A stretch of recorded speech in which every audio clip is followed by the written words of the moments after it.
A Perfect Lawn by Jane Sheffs. George, with his chiseled looks and dazzling smile, had it all: wealth, sporting prowess, and a sharp mind. He donated to every charity in the country, was happily married to the sweetest and most beautiful woman Eddie had ever met, had connections in the best circles, and owned shares in every major IT company. Despite his wealth, George lived in an ordinary house with an ordinary door and an ordinary bell. Eddie, who thought it was a crime for the rich not to live in mansions, couldn't help but feel a surge of resentment towards his neighbour. As he stood on George's porch, his finger hovering over the bell, a solitary war raged in his mind. Was it worth all the trouble of facing George? He had two reasons for walking away. First, George was popular in the neighborhood, always willing to help with shopping for the elderly, organizing community cleanups, hosting picnics, or coaching the local football team, which often met in George's garden, as it had a better lawn than the local park. But Eddie knew it was all an act. No one could be that perfect. Second, Eddie tried to avoid George whenever possible. This was somewhat difficult, as invitations to community events and picnics kept coming, no matter how many he declined. It was as if George couldn't take a hint. Any contact Eddie made would undo all the work he'd already done. However, there was one reason for ringing the bell. He needed George's help. With a heavy sigh, he pressed the bell. It was a few moments before he heard rapid footsteps, and the door flew open.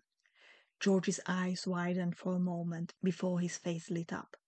"Hi, Eddie." "Hi," Eddie murmured, quickly sucking in his stomach. "I need to use your phone. I'm locked out and need to call a locksmith." Of course. Come in.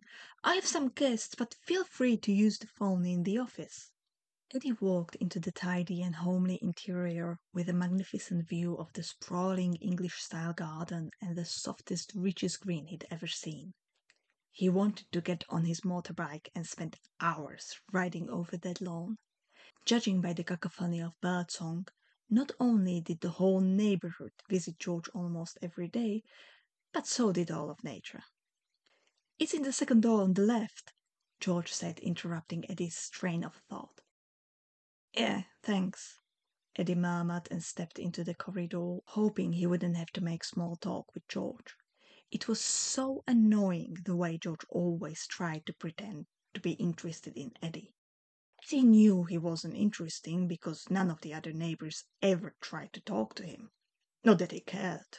He preferred his own company anyways. But alas, George was rich. Eddie knew for sure that they were interested in his money and not his lovable personality. "Stay inside, whatever happens," George said as Eddie opened the door to the office. He turned in surprise, but George was already running across the garden. This wasn't like George. Sure, Eddie hated talking to him, but he also hated not feeling important enough to be forced to make small talk. Unsettled, he walked to the phone and picked up the receiver. A crackle of static gave way to a dialing tone. He'd never heard anything like it before in all his time at the insurance company where he worked. Thinking it was probably nothing, he dialed the directory assistance. Just as he was being informed that the locksmiths would arrive in 2 hours, there was a loud bang in the garden. The receiver clattered on the desk as he jumped, his yelp barely audible over the shouts of police. Men in black with SWAT written on their backs ran across the lawn towards the house. "I knew it!" Eddie hissed with a broad grin. There was no way George was as perfect as the world believed. It was all a sham. Eddie had been right about George all along. Excited, he started his little happy dance, reserved for special occasions. Suddenly, the door to the office burst open and Eddie froze, gaping at the 2 barrels of the SWAT team's weapons. "Police, hands up!" His hands shot up in surrender as he nearly wet his pants. "I'm his neighbor!" he blurted out and launched into a long and unnecessarily detailed explanation of his presence, directing his speech at the weapons. After what seemed like an hour, they escorted him outside. As they led him off the estate, he saw George standing by a police car, talking animatedly to a man in a white shirt and black trousers. Eddie hoped it wasn't George's lawyer. It would be so unfair if he got off so easily. Still, it was nice to have been there when it all happened. With a smug grin on his face, he swaggered into the pub a few blocks away and ordered a glass of whiskey, running a tap. "Celebrating something, Eddie?" Fred, the bartender, asked as he placed the glass in front of him. "Oh, yeah! The best thing in ages. George Fletcher has just been arrested." Fred raised his eyebrows. "George Fletcher," he said flatly. "The George Fletcher. Your neighbour who organized Neighbourhood Watch, the millionaire investor who wrote a book on finance, the philanthropist who donates new computers and projectors to every school in the city." "Yep. I was in his house calling for a locksmith when a bunch of SWAT guys burst in, shouting police and all that stuff." He beamed and downed half his glass. "It's on the telly," someone said, and Fred grabbed the remote. As he turned on the sound, Eddie saw a reporter standing next to a man in a white shirt and black trousers. With a sinking feeling in his stomach, Eddie realized it was the same man George had been talking to. "The necessary steps to catch the country's most notorious criminal." The reporter turned to the man with a smile and placed the microphone in front of him. The caption below the man identified him as Captain Martin Belford. "We have not only arrested the head of the clan, but also 4 of his closest associates. We have already obtained vital information on the location of several warehouses and have just seized more than 2 million in drugs." "How did you find out where the criminals would be, given that they had been successfully hiding for several months?" The police captain smiled brightly. "Thanks to a brave and courageous man, Mr. George Fletcher." Eddie's jaw dropped.